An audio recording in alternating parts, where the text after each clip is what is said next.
Hello students, in this video of class 12th macroeconomics, we will discuss quantitative instruments, and under quantitative instruments we will discuss margin requirements, rationing of credit and moral suasion.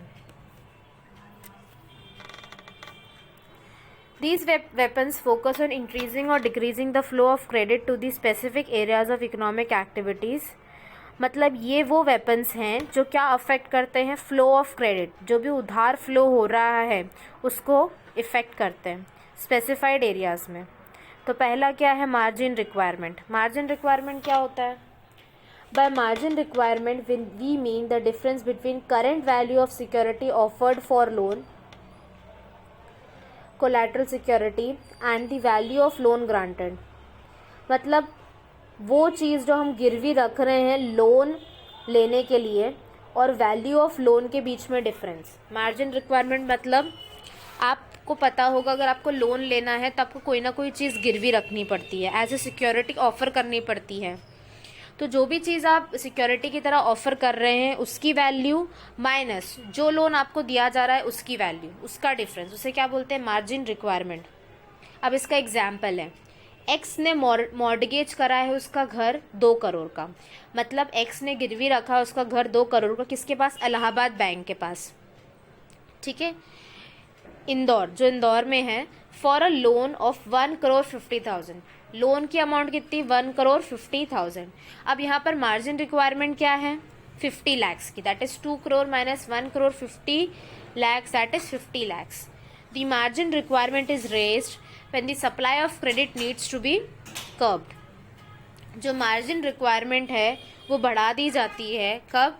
जब आपको जो supply of credit को कम करना है, आसानी से उधार न मिले, उधार बहुत ज़्यादा सप्लाई ऑफ क्रेडिट मतलब उधार का जो सप्लाई है वो कम हो, तो मार्जिन रिक्वायरमेंट को क्या कर दिया जाता है? बढ़ा दिया जाता है. Similarly margin requirement is lowered. Margin requirement को कम कर दिया जाता है जब सप्लाई ऑफ क्रेडिट को क्या करना है?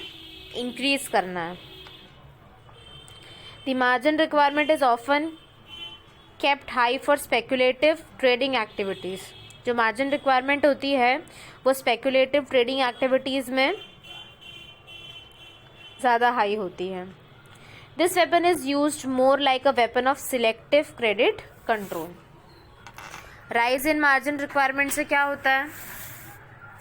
Fall in demand of credit. आसानी से क्रेडिट नहीं मिलता, आसानी से उधार नहीं मिलता. उसके कारण क्या होता है? Fall in supply of credit by the commercial banks.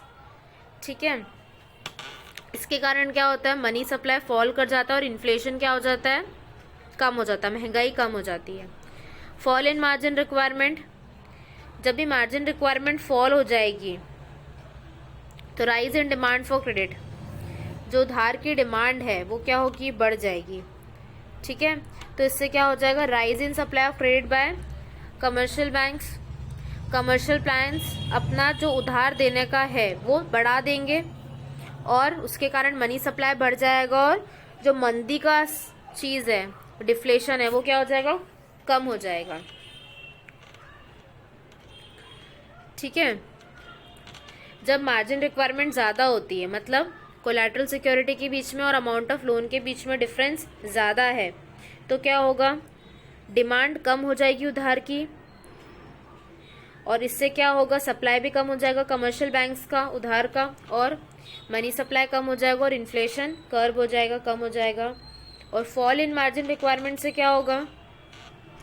Rise in demand for credit, उधार की डिमांड बढ़ जाएगी क्योंकि कोलैटरल सिक्योरिटी के बीच में और जो अमाउंट ऑफ लोन के बीच में डिफरेंस कम हो गया है. Rise in supply of credit by commercial banks, commercial banks क्या कर देंगे? सप्लाई बढ़ा देंगे. ठीक है, तो उससे क्या होगा? राइज इन मनी सप्लाई और डिफ्लेशन क्या हो जाएगा? कम हो जाएगा. अब नेक्स्ट क्या है? Rationing of credit. Rationing of credit क्या होता है?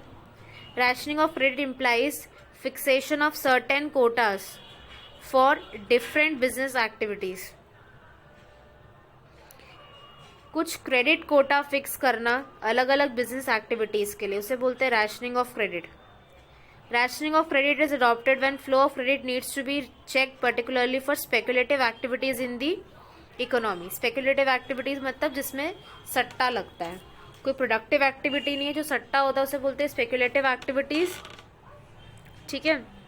तो आरबीआई क्या करती है, आरबीआई फिक्स करती है credit quota for different business activities. The commercial banks are bound to follow it. Commercial banks को फॉलो करना ही पड़ता है.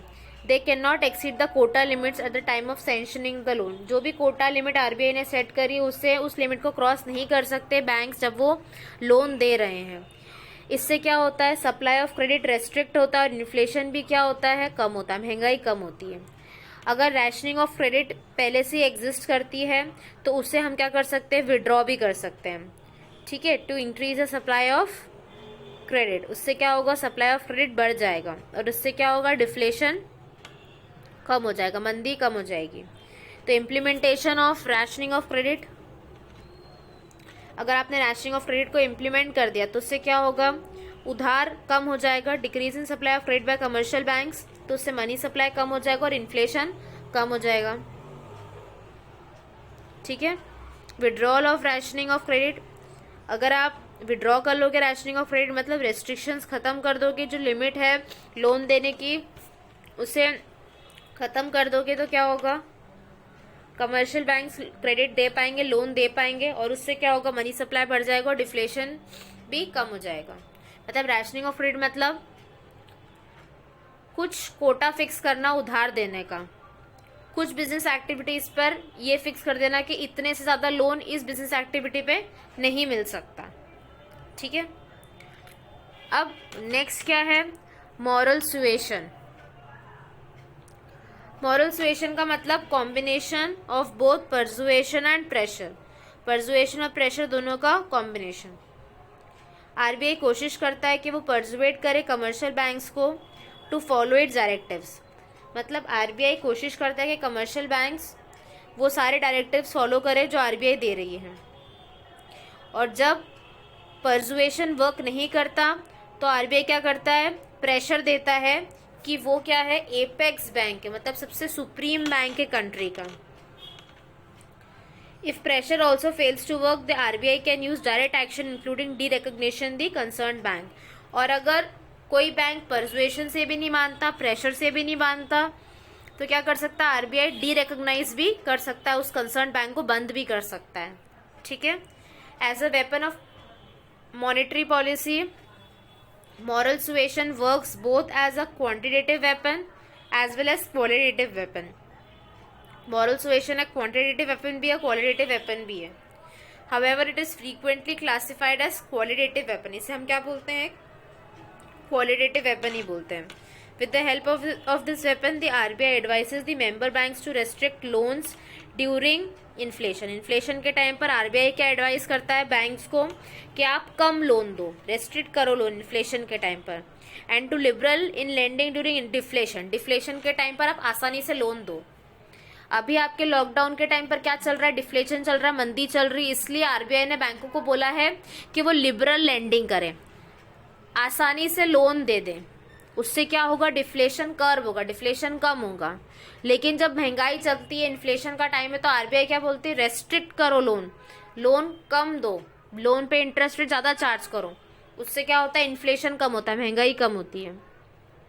तो मॉरल सुएशन का मतलब क्या होता है, जो भी आरबीआई है, जो एपेक्स बैंक है, वो परसुएशन और प्रेशर दोनों क्रिएट करता है.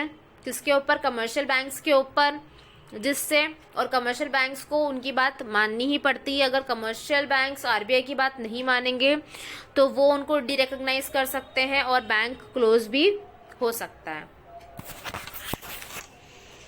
तो ये क्वालिटेटिव इंस्ट्रूमेंट्स के 3 इंस्ट्रूमेंट थे. कौन से, margin requirement, rationing of credit, moral suasion. Okay. अब वेपन्स ऑफ मॉनेटरी पॉलिसी के अंडर हमने 2 वेपन्स पढ़े हैं, क्वांटिटेटिव वेपन्स और क्वालिटेटिव वेपन्स. क्वांटिटेटिव वेपन्स हमने क्या पढ़ा, bank rate, repo rate, reverse repo rate, cash reserve ratio, statutory liquidity ratio और ओपन मार्केट ऑपरेशंस. और क्वालिटेटिव वेपन्स में हमने क्या पढ़ा, margin requirement, rationing of credit और moral suasion. I hope that through this video you have understood the qualitative weapons of monetary policy. Thank you.